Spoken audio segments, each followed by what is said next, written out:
Welcome back all dear students. Today's topic is to work effectively in a retail team. आज हम दो topic complete करेंगे, एक तो रिटेल टीम के साथ कैसे आपको इफेक्टिवली रहना है और एक आपको अपनी कंपनी ऑर्गेनाइजेशन जहां आप काम करेंगे वहां पे कैसे रहना है। तो इफेक्टिवली कैसे होता है, इफेक्टिवली इफेक्ट का मतलब आप सभी जानते हैं कि हमें किसी वर्क को इफेक्टिवली कैसे काम करें, प्रभावशाली तरीके से, ठीक है, फुल ऑन एनर्जेटिक के साथ, और आपका जो वर्क हो प्रॉपर रिटेल के एनवायरमेंट के अकॉर्डिंग ही होना चाहिए। तो इन सब चीज को ध्यान रखते हुए हम लोग आज पढ़ेंगे। There are three topics in your retail team work. First one is support the work team. Second one is maintain personal presentation. Third one is develop effective work habits. एक second please.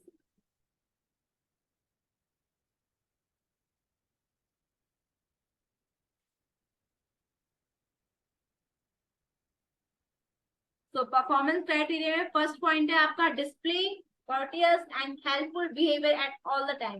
नॉर्मल सी बात है, आप लोगों को अपना behaviour हमेशा बहुत ही अच्छा और हेल्पफुल रखना चाहिए। सेकंड वन इज हमेशा अपॉर्चुनिटी रखना कि हाँ आपको अपने वर्क को ऑफर करें, जो अपने कलीग्स हैं आपके साथ अच्छा बिहेवियर करें और एक दूसरे की सहायता करें। थर्ड वन इज मीट और रीजनेबल रिक्वेस्ट, हर संभव कोशिश करनी है कि आपका जो वर्क प्लेस है टाइम फ्रेम के अकॉर्डिंग हो, ये नहीं कि आप अप एंड डाउन लेके चले, सोचे कि चलो कभी भी आ जाए कभी भी जाए, थोड़ा सा वर्क प्लेस के अकॉर्डिंग। नेक्स्ट है आपका complete allocated task as required, जो भी आपको टास्क दिया है काम जो वो आपका टाइम से होना चाहिए। कम से कम डिफिकल्टीज अराइज हो आपके काम में जब आप काम करें। यूज क्वेश्चनिंग टेक्निक, कोशिश करें कि जितने भी क्वेश्चन है वो आप पुट ऑन कर सके। Identify and display a non discriminatory attitude in all the contacts and customer and other staff members के साथ, कस्टमर के साथ कोई ऐसा डिस्क्रिमिनेशन मत करना कि लाइक कास्टिंग या कुछ ऐसे कुछ वर्ड्स बोले, तो सब चीजों को थोड़ा ध्यान रखते हुए observe appropriate dress code and presentation as required by the workplace job role and level of customer contact.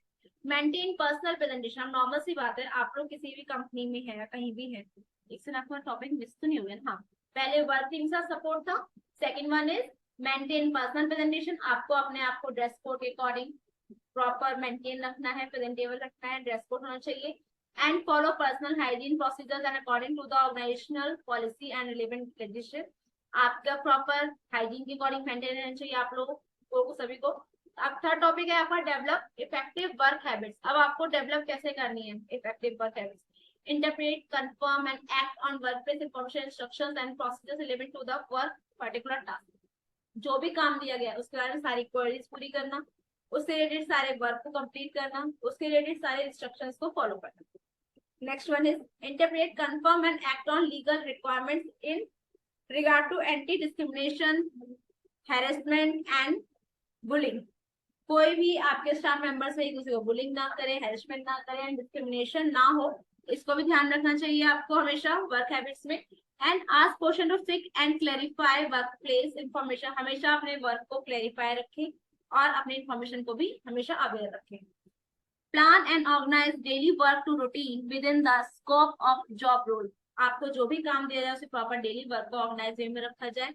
And prioritise and complete task according to required time frames, और एक रिक्वायर्ड टाइम फ्रेम जो आपको time period दिया गया उसी time period पे आपका काम खत्म हो जाना चाहिए।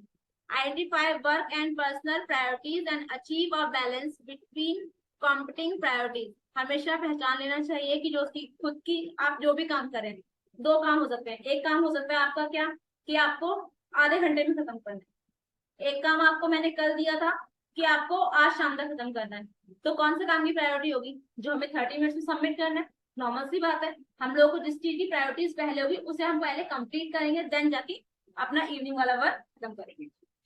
तो इस सबको पहचानने की हैबिट होनी चाहिए आप लोगों के अंदर। Identify work and personal priorities and achieve a balance between competing priorities, और हर संभव कोशिश करनी है कि हमारे जो वर्क है उसमें बैलेंस बना रहे कि लाइक कौन सा वर्क हमें कब करना है, कौन सा वर्क हमें कब नहीं करना और कब तक हमें खत्म करना है, ये प्रायोरिटीज को थोड़ा ध्यान रखते हुए हमें काम करना है। तो ये तो हो गया आपके performance criteria with retail team. अब इसकी नॉलेज अंडरस्टैंडिंग कि आपको पॉलिसीज को ध्यान रखना है, वैल्यू सिस्टम्स को ध्यान में रखना है, एम्प्लॉय राइट्स को ध्यान में रखना है, रिपोर्टिंग एस्केलेशन मैट्रिक्स को ध्यान रखना है, क्वेश्चन हर संभव जो पूछे जा रहे हैं वो सही होने चाहिए, रूटीन सर्विसेज में काम करना चाहिए, लैंग्वेजेस आपको सही रखनी चाहिए, अप्रोप्रिएट रखनी चाहिए कल्चरल डिफरेंसेस के अकॉर्डिंग, नॉन वर्बल कम्युनिकेशन पे थोड़ा ध्यान देना चाहिए, and scope of information materials पे आपको ध्यान देना चाहिए। थोड़ा सा फास्ट हो रहा है बिकॉज थोड़ा टॉपिक नॉर्मल ही है इसलिए। And work health and safety requirements पे हमें ध्यान रखना है, तो ये आपको दो तीन चीजों को मेंटेन करते हुए चलना है। फिर आपका वही आ जाएगा राइटिंग स्किल्स, कंप्लीट करना चाहिए वर्क प्लेस पूरा डॉक्यूमेंटेशन के अकॉर्डिंग। रीड एंड राइट की क्वालिटीज होनी चाहिए, चीजों को पढ़ने की लिसनिंग एंड स्पीकिंग क्वालिटीज होनी चाहिए आपके पास, डिसीजन मेकिंग। और इसी के साथ आपका ये रिटेल इफेक्टिवली तरीके से आपको वर्क जो टीम के साथ करना था वो आपको बता दिया मैंने। अब इसी के साथ मैं ज्वाइन कर रही हूँ आपका to work effectively in an organisation. Company में कैसे करना होता है उसके लिए, कंपनी में अब नॉर्मल सी बात है, आपको यहाँ पे भी टीम वर्क करना होगा, यहाँ पे भी आपको प्लान मेंटेन करना होगा। हेल्प प्लान हो गया, ऑर्गेनाइज ऑन लर्निंग हो गया, help others team member learn नई नई चीजों को सीखने का। तो इसी के ऊपर आपका टॉपिक बना है। First one is support effectively work team, ज्यादा आपके टॉपिक सेम ही रहेंगे इसलिए मैंने एक साथ ही रखा है इनको। Share work Fairlie with colleagues, जो भी काम है ना उनको कलीग्स को क्लियरली बताना, साफ साफ तरीके से बताना कि ये काम है, इस तरीके से करना है। ये नहीं कि आधा काम बता दो, आधा काम फिर जब वो सबमिट कर दे तब जाके आप उसको बोलो कि इसी तो ये भी ऐड ऑन कर, like this. Take accounts of on others and preference skills and time available, जो और टाइम है उसके अकॉर्डिंग आपने उसको काम दिया है कोई बहुत हैवी काम और उसका जाने का टाइम बचा ओनली 30 मिनट्स, तो आप भी जानते हैं वो पॉसिबल नहीं है, दैट्स राइट। तो उस काम को भी ध्यान रखते हुए टाइमिंग के according make a realistic commitments to colleagues and to do what has been promised. और ये भी ध्यान रखना चाहिए कि आपको जो कलीग्स ने कमिट किया है वो प्रॉमिस जो किया है वो टाइम से होना चाहिए, रियल प्रोमिस होना चाहिए, ये नहीं fake promise. Fake promise it means कि आप बोलते हैं कि आप ये आधे घंटे में खत्म कर देंगे सर ये काम, बट वो आपको भी पता है मुझे पता है वो एटलीस्ट 1 डे का टाइम लेगा वो काम कर सके। नेक्स्ट आ जाते हैं let colleagues know promptly he और she will not able to do. और हर किसी को पता है कि जो काम एक टाइम पीरियड में नहीं होता तो सुटेबल अल्टरनेटिव उसके लिए रेडी रखो। मुझे पता है मेरा कलीग की तबीयत खराब है, वो इतना काम नहीं कर सकता, मैं उसको अल्टरनेटिव पर्सन को उसके बारे में बता रहा। नेक्स्ट अगर मैं बात करूंगी इसमें टॉपिक के लिए, encourage and support colleagues when working conditions are difficult. अब जब भी आपकी वर्किंग कंडीशन आपको लग रहा है डिफिकल्ट है तो साथ में को कलीग आपको हेल्प कर सकते हैं। Encourage colleagues who are finding it difficult to work together to treat each other fairly politely and with respect.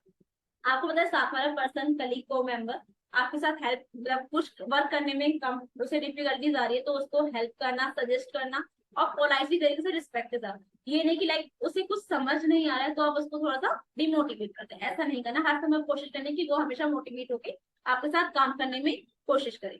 Follow the companies health and safety procedures while working, और हमेशा ध्यान रखना है कि आप लोग जब भी कोई काम करें तो अपनी हेल्थ और सेफ्टी को ध्यान रखते हुए करें। जैसे कि अभी आप लोगों को सभी पता है बीमारियां भी चल रही थी, आई फ्लू, अभी तो डेंगू और ये टाइफाइड वगैरह काफी बीमारी चल रही। तो ये ना हो कि एक से दूसरे को इन्फेक्शन हो जाए, ऐसी कोई बीमारी के साथ हम लोग ऑफिस आए, तो एटलीस्ट आप लोग अपना घर पे रेस्ट करेंगे। इन सब चीजों को भी, हेल्थ को भी अपना ध्यान में रखते हुए चलना होता है वर्किंग के साथ। अगर मैं बात करूँ discuss topic is help plan and organise on learning, खुद की लर्निंग के लिए कैसे और कैसे प्लान कर सकते हैं हम। Discuss and agree with the right pupil goals that are the relevant and realistic and clear। जब पता है कि सामने वाले का माइंड सेट है कि मुझे ये प्रोजेक्ट इस डेट तक सबमिट करना है तो उस टाइम सेट में उसकी हेल्प करना, उसको ये नहीं कि उसको बुलिंग करके उसको बैक साइड कर दो, नो, कोशिश करना कि उसकी हेल्प करना और आगे बढ़ाना। Next, identify the knowledge and skills needed to achieve his और हर गोल्स, और कोशिश करना कि उसको इस काम को करने के लिए किस किस चीजों की जरूरत है, क्या स्किल की जरूरत है, वो उसको ज्ञान देना, नॉलेज देना। Agree action points and deadlines that are realistic, और हमेशा ऐसी पॉइंट और ऐसी डेडलाइंस क्रिएट करना जो रियलिस्टिक, जो रियलिस्टिक ना हो उस डेडलाइंस को हमें क्रिएट नहीं करना चाहिए। तो इन सब चीजों को ध्यान में रखना। नेक्स्ट आ जाते हैं टॉपिक पे आपका रेगुलरली चेक हिज और हर प्रोग्रेस, उसकी प्रोग्रेस को चेक करना है जब हमें जरूरत पड़े उसकी वर्किंग के अकॉर्डिंग। आस्क फॉर फीडबैक, उनको फीडबैक भी बताओ कि प्रोसेस दो in a position to give it, कि जो पोजीशन आपको दी गई है उसके अकॉर्डिंग उस फीडबैक में कितना इंप्रूवमेंट हुआ है, कितना इंप्रूवमेंट नहीं हुआ है, ये भी थोड़ा ध्यान रखते हुए करना है।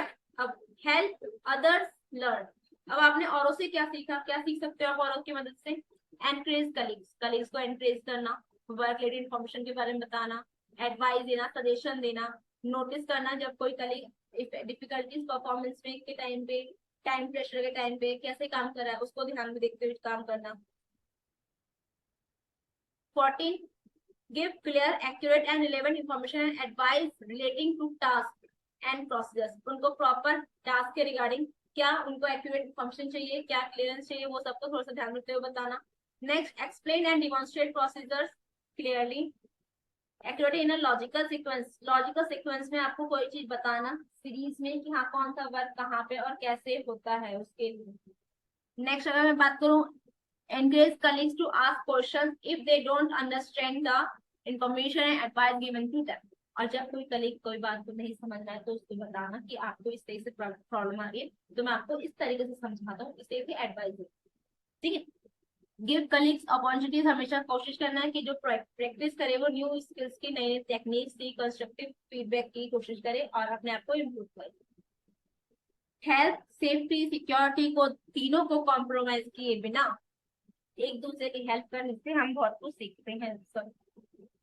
तो इसी साथ आपका परफॉर्मेंस क्राइटेरिया इसका कंप्लीट हो गया है और आपका जो नॉलेज अंडरस्टैंडिंग में आप सभी को पता है कि टीम के साथ काम करना है, रिस्पॉन्सिबल तरीके से काम करना है, कलीग्स को जो रोल एंड रिस्पॉन्सिबिलिटी है वो भी कंप्लीट करना है प्रॉपर तरीके से. The importance of the sharing work Fairlie with colleagues. जो भी काम कर रहे हैं कलीग्स के साथ बहुत क्लियरली होना चाहिए. एंड फैक्टर अफेक्ट कलीग्स को किसी वर्क को या विलिंगनेस को उस पर प्रॉब्लम नहीं आनी चाहिए, बहुत अच्छे से काम हो जाए सारा. तो इसी के ऊपर है पूरा आपका importance of good working relation. कैसे रिलेशन क्रिएट करना है वर्क के साथ, आपको प्रॉपर पोलाइटली टेक्निक्स को मेंटेन करते हुए चलना है, कंपनीज की पॉलिसीज को प्रोसीजर करते चलना है, प्लान्स को एग्जीक्यूट करना है, एडजस्ट करना है, फीडबैक को प्रोग्रेस के फॉर्म में लेना है, रिस्पॉन्सिबिलिटीज को मेंटेन करते चलना है, health, safety, security risk that are likely to arise when people are learning on the job and how to reduce their risk. अब नॉर्मल सी बात है, आप लोगों को पता है कि आप जब घर से बाहर निकलेंगे तो आपको अपनी सेफ्टी का, हेल्थ का कैसे कैसे ध्यान रखना है, सिक्योरिटी का, ये सब चीजें आपको तभी बचेगी जब आप घर से बाहर निकलेंगे. तो एक वर्क एटमॉस्फेयर में आपको कैसे ये सब चीजों से अपने आप पे काबू पाना है, कैसे सब चीजों को अपने ऊपर हावी नहीं होने देना है, इन सब के बारे में आपने इसमें पढ़ा है चैप्टर में. टेक्निकल स्किल्स में नॉलेज है ही नहीं एंड राइटिंग स्किल्स आपको सभी को पता है, रिटर्न रिटर्न के लिए और लर्निंग के लिए गेस्चर, सिंपल वर्ड्स का यूज करना है. इसके साथ आपका to work effectively in an organisation and to work effectively in a retail team. दोनों ही टॉपिक कंप्लीट हो गए हैं. आपको कोई भी क्वेरी पुट ऑन करनी है तो आप इसी में मुझे पुट ऑन कर सकते हैं चैट बॉक्स में, कमेंट बॉक्स में. तब तक के लिए थैंक यू, कीप वॉचिंग.